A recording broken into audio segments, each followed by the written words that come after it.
Rewind කරන්න පුළුවන් නිසා මුකුත් මගේ වෙන්නේ. BOTV TV බලන හොඳම විදිහ. Making headlines on First at 9. State of oil palm. The good, the bad and the reality of oil palm revealed. They are saying the palm oil is killer of rubber and tea. I strongly believe that Sri Lanka needs an oil palm industry. Long-reaching bond scam. Allegations of University Grants Commission's money in bond scam. Minister of Higher Education on recovery measures. We have given instructions to the Attorney General to file action to recover that money. Violent end. The first suspect in yesterday's MATARA shootout shot dead by police. Clarification. Untitled Chapter of the Untitled Chapter, Venerable Venduruwe Upali Thera moves to clarify his recent comments. Act of defiance. US President Donald Trump hosts so-called angel families whose loved ones were killed by illegal immigrants.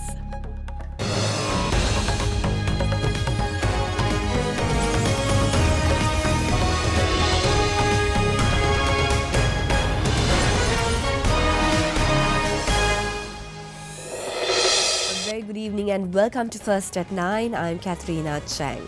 Now on to your top story tonight. Oil palm cultivation in Sri Lanka has been under the spotlight in recent times with an upsurge of public opposition against the crop. Those not partial to oil palm cultivation charge that it affects the quality of groundwater and that it needs higher levels of fertilizer. Speaking at a workshop held recently, Minister of Plantation Industries Namin Dissanayake said that the palm's cultivation should not be criticised on emotional grounds and that research should provide the basis for any decision on the crop. With polarising views being expressed on oil palm, First at 9 took an in-depth look into the matter in hope of clearing any conjecture surrounding oil palm. Palm oil is an edible vegetable oil which acts as an ingredient to manufacture biscuits, bakery products, confectionery, chocolate, skincare products, detergents and biofuel. The cultivation was introduced to Sri Lanka in 1968 and it focused the southwestern parts of the country due to compatible rain patterns to the cultivation. In 2011, the government decided to expand the palm oil cultivation to become self-sufficient in the product, since Sri Lanka imports around 2,000 metric tons of vegetable oil and spends around 30 billion rupees annually. Under the measures taken in 2011, the cultivation was expected to expand up to 20,000 hectares to bridge the gap between annual consumption and local production. The cultivation, however, is facing criticism from various factions, with all of them levelling similar allegations. But recently, they are taking this industry towards the upcountry. It has moved to Ratnapura, Kegaon and even Verlia district too. But there are so many opposition raised among the people in this palm oil plantation, because that we have the trade industries, that's actually plantation industry, especially we have focused in tea and rubber as well as coconut too. Also that there are so many rubber estate has been closing down and it has been converted to palm oil. Tea industry also taking the same trend that it's going down and the palm industry is coming up. They are saying the palm oil is killer of rubber and tea. That is a very hard word that they have been used. I was raised voices in the parliament. I supposed to bring an adjournment motion in this regard to insist the government to take care on that and to have a research on that, whether it is possible or not possible, whether it is viable or not viable to take as an industry. Researchers and experts, however, cleared some of the accusations levelled against the palm oil cultivations on a scientific basis. So all these facts put forward against oil palm, I don't think there is any scientific basis for it. In fact, the main issue about the high water requirement, Malaysia receives a lesser amount of annual rainfall when comparing with Sri Lanka, and they have planted this crop for more than 100 years, but still there aren't water shortages reported there. And the other claim is that for crops like oil palm, it is the most efficient oil producing crop in the world. So that is why there is a need for high nutrient requirement, and therefore we need to give that high nutrient requirement to the palm as chemical fertilizer. I strongly believe that Sri Lanka needs an oil palm industry. We need to be self-sufficient in our oil requirement, and by that way we will be saving huge amount of foreign exchange, amounting to 30 billion rupees annually. First of all, we need to clear the myths. During a recent workshop held on rubber and palm oil, Minister of Plantation Industries, however, gave an explanation into the government stance, saying any further decision taken on palm will be made following due research. My thinking on oil palm is that we have already taken a policy decision for 20,000 hectares and we will stick to that. We are not going to increase that amount, nor are we going to decrease that amount. So the situation is very adverse for oil palm. As you know, there's so much of criticism for oil palm. Some of it mostly unscientific and emotional. And as you know, our race, the Sinhala and the Tamil race, they're very emotional people. So when there's earth slip somewhere or when there's environmental damage, they point the finger at sometimes causes that are not the cause actually. Anunayaka Thera of the Askiri chapter, Venerable Vediruwe Upali Thera, today issued a statement to clarify the comments he made during a religious ceremony held recently to invoke blessings on former Defence Secretary Gotabaya Rajapaksa on his birthday. In the statement, the Venerable Thera clarifies that the country requires a tough policy, but not a dictatorial leadership similar to that of Hitler, who is responsible for the deaths of millions. Anunayaka Thera of the Askiri chapter, Venerable Vediruwe Upali Thera, issued a statement today saying that he feels deep regret for the heavy criticism he received by certain political leaders for using the word Hitler and military in the 30-minute sermon he delivered during a religious ceremony held recently to invoke blessings on former Defence Secretary Gotabaya Rajapaksa. In his sermon, the Venerable Thera clarified that even though the former Defence Secretary has been compared to Hitler, he should continue to develop the country. A statement released today by the Thera says that the country needs to be governed with a tough policy, but not under dictatorial leadership, similar to that of Hitler, who is responsible for the deaths of millions. He also called into question the statement released by the Minister of Finance and Mass Media, Mangala Samaraweera, regarding the sermon. Meanwhile, members of the clergy expressed their views on the Venerable Anunayaka Thera's choice of words in his sermon yesterday as well as today. The Venerable Thera wanted to say that given the country's situation where we witness destruction in various forms, it does not matter if the former Defence Secretary is like Hitler. He should develop the country, not murder. Now he is faced with criticism even by the President. No chief prelate has ever criticised a statement made by an Anunayaka Thera in this country's history. Every language has the use of similes.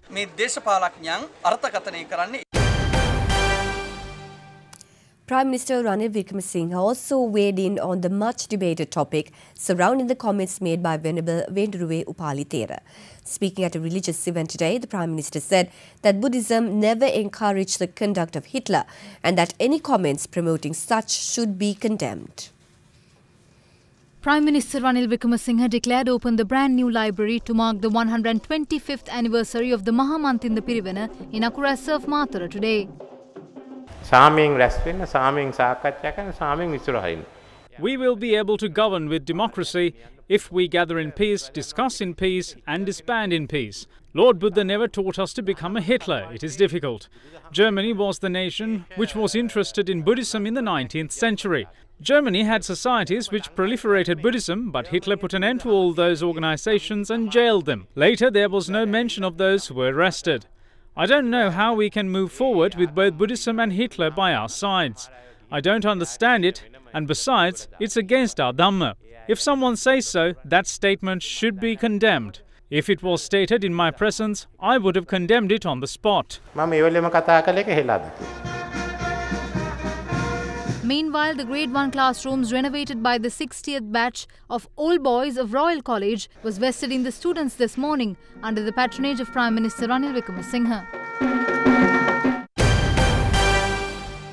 Executive Director of the organisation CAFE, Kirti Tendukun, alleges that 1 billion rupees from the funds of the University Grants Commission has been used in the controversial central bond issuance. He made the comments while addressing a media briefing in Colombo today. In the meantime, when Derana contacted Minister of Higher Education, Dr. Vijaydas Rajapaksa, over the issue, he confirmed allegations and said legal measures will be taken to recover the loss incurred by the government. Yesterday, we confirmed that an amount of 141 million rupees, which belonged to the University Grants Commission, was lost due to the bond issue. According to our estimations, 1 billion rupees was pumped to the bond scam. Kabir Hashim worked as the Minister of Higher Education when this incident took place. The report of the Presidential Commission appointed to probe the bond issue mentions that a breakfast meeting was held at the Central Bank with the participation of Kabir Hashim, Arjuna Mahendran, Ravi Karunanayaka and Malik Samaravikrama. Now we realize that this meeting was held to give money off the UGC to the bond scam. During the relevant period, University Grant Commission has called for some tenders or bids from 3 state banks, Bank of Ceylon, People's Bank and National Savings Bank, and the highest offer had been made by the National Savings Bank. Accordingly, UGC has invested on treasury bonds a sum of rupees 880 million. Subsequently, as a result of certain revelations in the bond commission and also after effecting some calculations by the officials of the central bank that had been revealed, by making use of that transaction, that treasury bonds, Perpetual Treasuries has unjustly earned around 141 million by causing a loss to the state. Accordingly, that we have given instructions to the Attorney General to file action to recover that money, and the Attorney General has already filed that action. I must insist at this stage that there was no any illegality or irregularity committed by the University Grant Commission. It has been a lawful transaction, but beyond that point, they were not aware what the transaction which had been done by the National Savings Bank and third parties. Manasa Derana worked off its 33rd health clinic in the area Sampath Nuwara in Mullaitivu today. Members of the public benefited from free healthcare services, including medical laboratory tests and eye checkups. In line with the clinic, Global Lifestyle Lanka provided solar cells for families who do not have electricity at their homes, free of charge. Now, furthermore, 650 families were donated water filters by Niagara Motors. The Sri Lanka Eye Donation Society also provided free spectacles at the clinic. Manasa Derana medical team was assisted by army officers from the 67th Division of the One Security Force headquarters. Leeson's Hospital in Ragama, Sebum Laboratories, Vijay Group of Companies and Sri Lankan Friends of Sydney provided their assistance for this humanitarian initiative.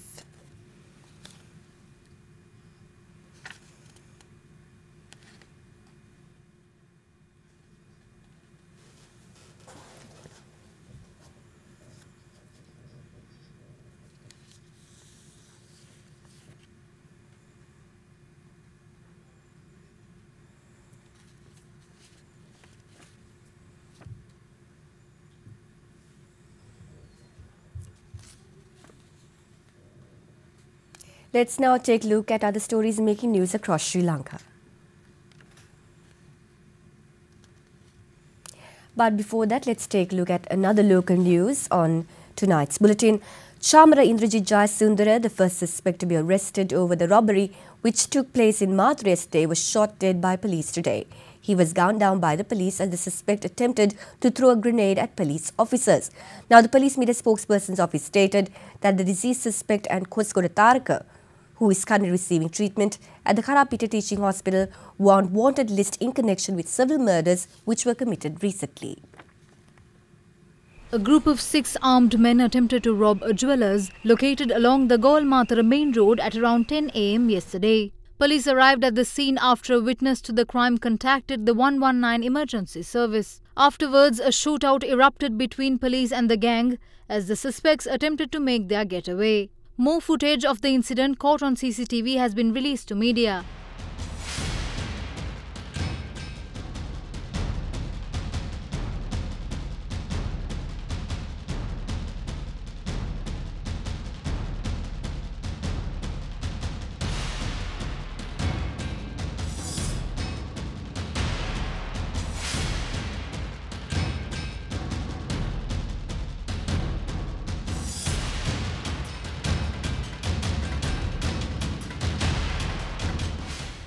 The first suspect in the incident, Chamara Indrajit Jayasundara, who was apprehended from a house in Hunukotua yesterday, was shot by police as he attempted to lob a grenade at police officers. The incident took place when the suspect led the police to a location where he allegedly hid a bag with his clothes. Upon arriving there, the suspect had retrieved a grenade from the bag and had attempted to lob it towards the accompanying police officers. The suspect was pronounced dead upon admission to the hospital. In the meantime, the police constable who perished in yesterday's shootout with the armed gang was promoted to sergeant. Several politicians, including Prime Minister Ranil Wickremesinghe, paid their last respects to the late police officer Suranga Pradeep.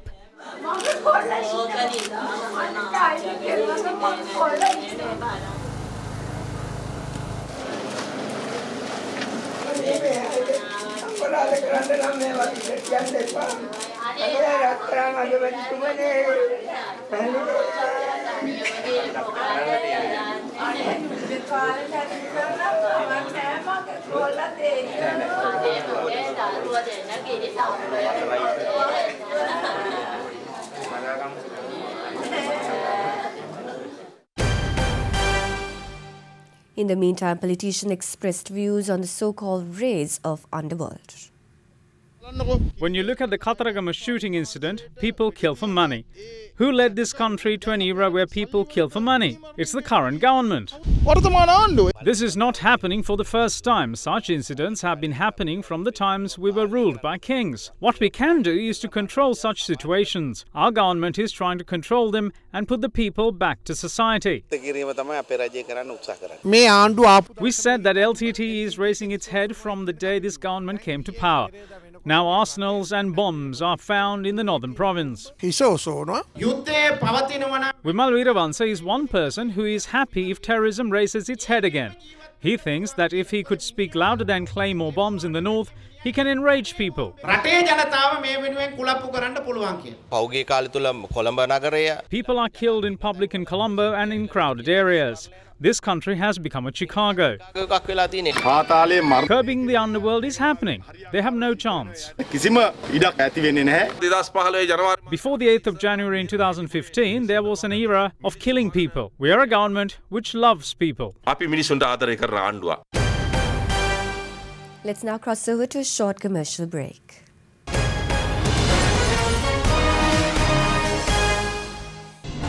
are watching Sri Lanka's award-winning news channel, Derana 24/7.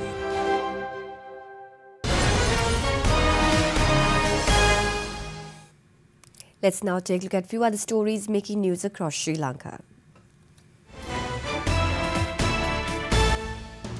The 4th International Day of Yoga was celebrated today in Colombo under the patronage of President Maithripala Sirisena. Piloted by India, the Day of Yoga celebration was organised by the Indian High Commission in Colombo at the Torrington Square. Indian High Commissioner in Sri Lanka, Taranjit Singh Sandhu, also participated in the program, during which he presented the President with 2 books on yoga. The President meanwhile handed out certificates for 15 yoga instructors. A senior immigration and immigration officer at the Bandaranaike International Airport in Katunayake was arrested by Sri Lanka Customs yesterday while in possession of 60 gold biscuits valued at 36 million rupees. The 50-year-old senior immigration officer was apprehended at around 11:30 p.m. last night at the departure terminal of the airport with the gold biscuits concealed in his pocket. A penalty of 3 million rupees was imposed on the suspect, while the 60 gold biscuits were declared forfeit. The postal strike worked off for a 13th day today, with their indefinite fast also continuing. In the meantime, a faction of postal workers at the main post office of Kurunegala engaging in duties, while another faction demonstrating in support of the protest could be witnessed.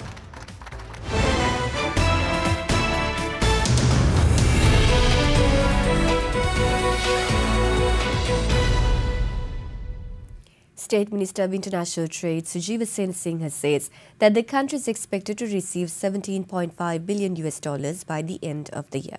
The minister also added that the National Export Strategy has received cabinet approval. The proposed strategy from 2018 to 2022 will focus on developing and supporting traditional export industries as well as 6 focus industries. The minister expressed these views at an event held yesterday.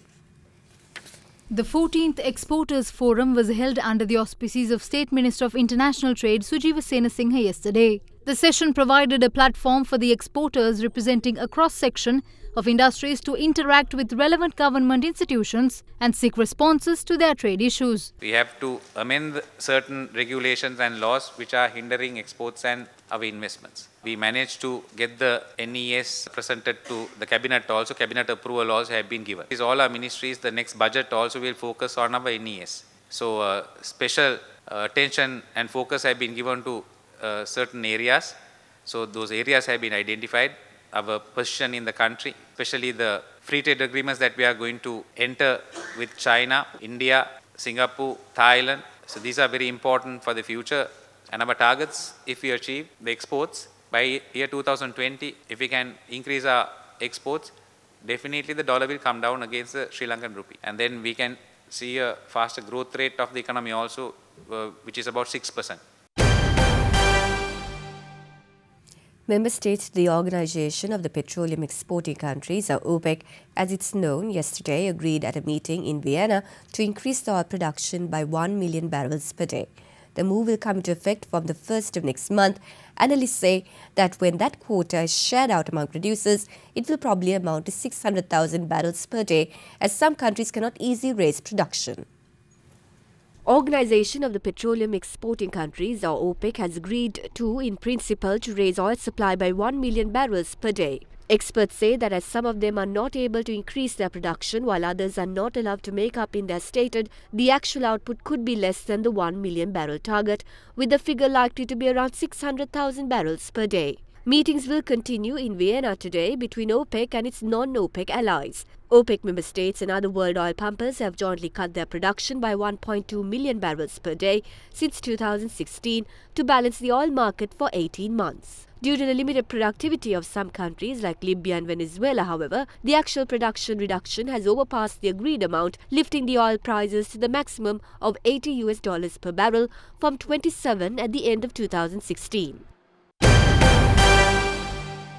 You are watching Sri Lanka's premier news channel, Derana 24/7.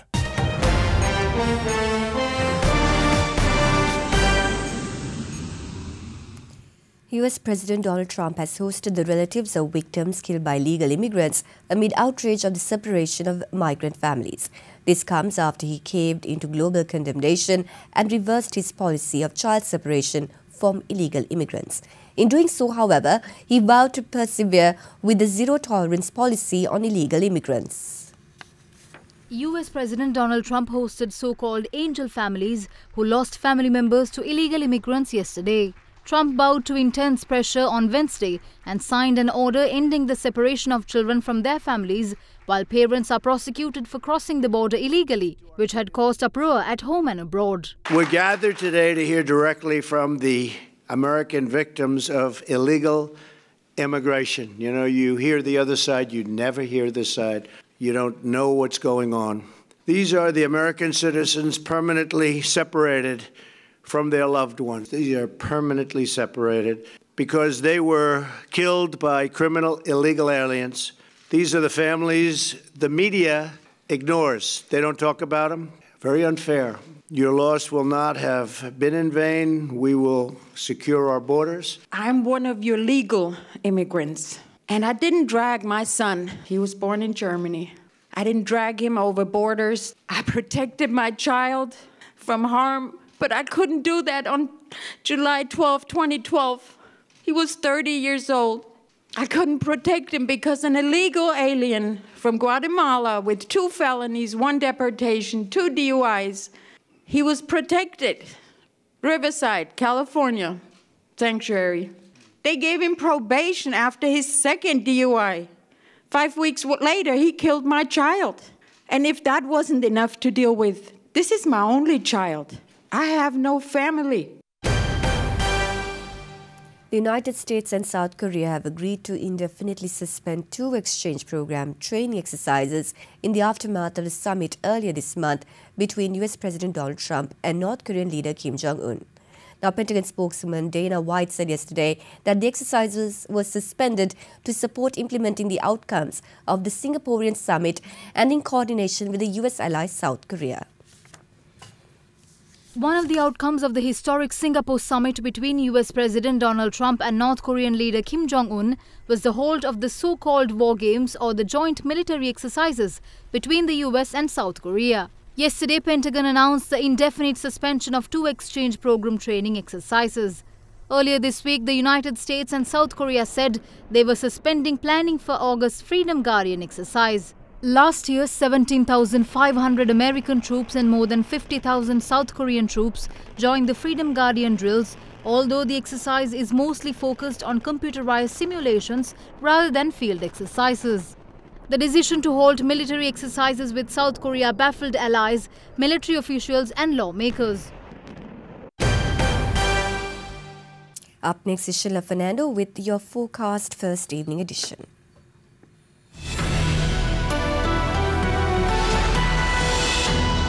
A very good evening to our viewers and welcome to Forecast First. Starting off with your temperatures for tomorrow, they are to vary between 20 and 34 degrees Celsius with the highest of 34 degrees Celsius expected in Trincomalee and Batticaloa. Well, when looking at the map, a low pressure zone will develop in the western province and will gradually disappear. The sun will shine bright upon several areas including Jaffna, Mannar and Trincomalee. But in the areas of Kandy, Colombo, Galle and MATARA as well as Hambantota, however, will experience heavy showers with thunder activity also expected.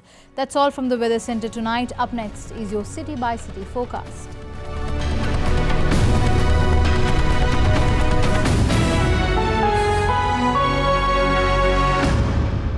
That's it for Mother Derana First at 9 for tonight. But before we go, as usual, we'd like to leave you with some visuals. And today it comes from southern France, called Le Midi in French. This part of France is one of the most popular holiday destinations among travellers, and it is the largest region of France, fascinating its visitors with an array of extraordinary sights and breathtaking scenery. We hope you enjoy these visuals and have a pleasant evening.